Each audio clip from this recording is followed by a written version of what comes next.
Moi, je continue à penser qu'il y a, pour les Omicron, je ne sais pas, parce qu'encore une fois, les travaux qui sont publiés actuellement sur les Omicron ne montrent pas d'efficacité vaccinale significative. D'accord. Et en général, les gens, jusqu'à 50 ans, il n'y a pas d'endroit dans lequel on voit, en particulier dans les gens développés, une surmortalité depuis 2 ans liée à ce virus. Donc ça peut faire partie d'une stratégie de lutte contre l'épidémie, mais on ne peut pas dire aux gens vous mettez votre propre santé en danger en ne vous vaccinant pas. Nous, on a l'impression d'ailleurs que ça décroche. Avant, je disais 60 ans ou 65 ans. On a l'impression que ça décroche à partir de 54 ans, c'est-à-dire que les risques de faire quelque chose d'un peu plus grave à partir de 54 ans sont significatifs. Et puis, bien entendu, les gens qui sont obèses présentent un risque. On sait que c'est à la fois l'âge et l'obésité qui font le risque de cette maladie. La deuxième chose, c'est sur le plan épidémique.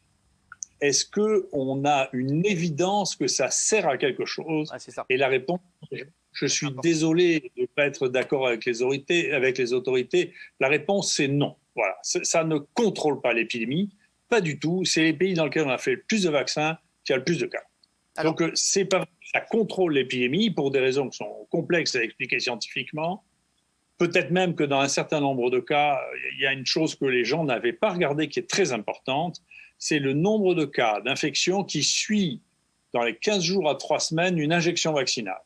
Et ça, c'est probablement dû à un phénomène scientifique qui avait été insuffisamment analysé et une épidémiologie insuffisamment faite, qui sont les anticorps facilitants, c'est-à-dire qu'il y a des anticorps qui facilitent l'infection et que leur effet se voit dans les 3 semaines qui suivent l'infection.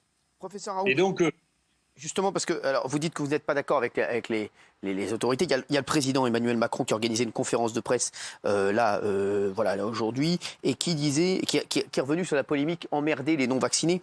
Il dit être citoyen, c'est avoir des droits et des devoirs. Et ce sont d'abord des devoirs. Le concept de liberté s'arrête là où la liberté de l'autre est entravée, là où la vie de l'autre peut être en danger.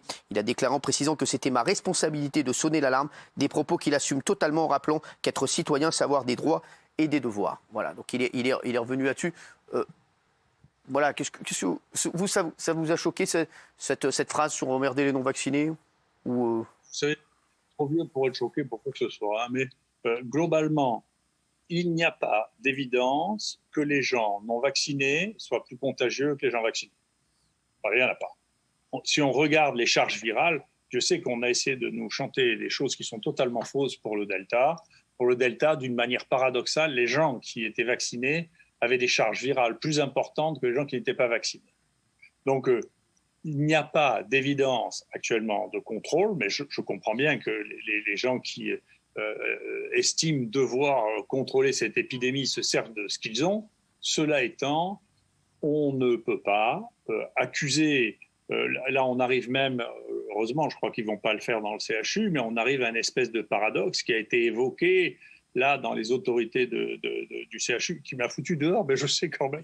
Ce qui se fait, c'est qu'ils proposaient que les gens vaccinés asymptomatiques, les personnels de soins vaccinés asymptomatiques puissent venir à l'hôpital soigner, mais pas les non-vaccinés asymptomatiques. Et là, on fait culminer la déraison qui est « je sais ce qui est bien et je me fous de la science ». Et moi, je ne me fous pas de la science. Voilà.